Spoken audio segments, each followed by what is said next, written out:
Well, this week's Bushel Up finds us with another spell of hot, dry weather coming into this week. So irrigation's a key. When we look at our corn, we're kind of in that prime post-tassel fertigation window.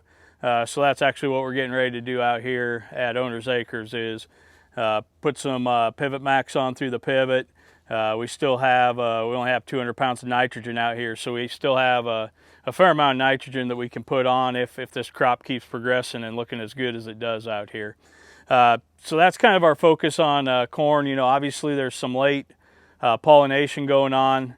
When I look at the replant window, a lot of that mid-June planted corn, we're probably maybe see some of that tasseling by the end of the week, first of next week. So that means definitely keep a watch out on the insects. We've talked about that on the late planted corn.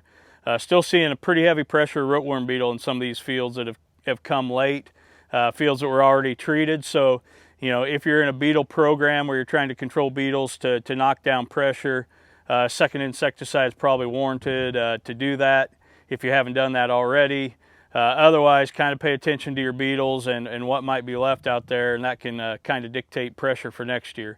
When we look at soybeans, again, seeing quite a bit of just miscellaneous feeding insects. You name it. The Japanese beetles have pretty much gone away, but seeing a little bean leaf beetle, you know, just miscellaneous insects, you know, if you look at them. The main thing on soybeans is a lot of these are starting to get a little bit of pod elongation in that top third of the canopy, a couple nodes down. So we're in that R3, you know, in some cases maybe pushing R4 on these soybeans. So we're seeing the fungicide applications roll out on soybeans that were planned for this window.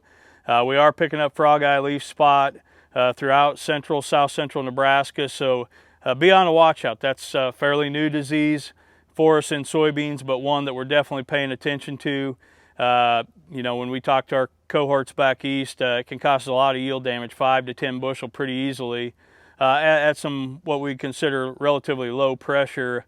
So be out there, be visiting with us. We can help scout your fields, kind of figure out how many infected leaves we have per linear row, and make some of them economic decisions. Finally, you know, it's that time where we got a lot of intersections blocked with corn. Please slow down. You know, we don't want any close calls. We definitely don't want any accidents here. So it's that time just to take it easy. I know we're still scrambling to keep water on this crop. Sometimes we get in a hurry, but we want to see you safe. Any questions for us, please reach out. We have a lot of fertigation options that we can go through the pivot, both with nitrogen type products, sulfur type products, and phosphate type products with our pivot max. So if you got a field that looks good, feeling like you're a little short or you want to push it a little bit, please reach out. We got a lot of good tools. I'm looking forward to getting some going on here now at Aurora, now that we're through that pollination period, and start pushing the pedal back down to the floor a little bit.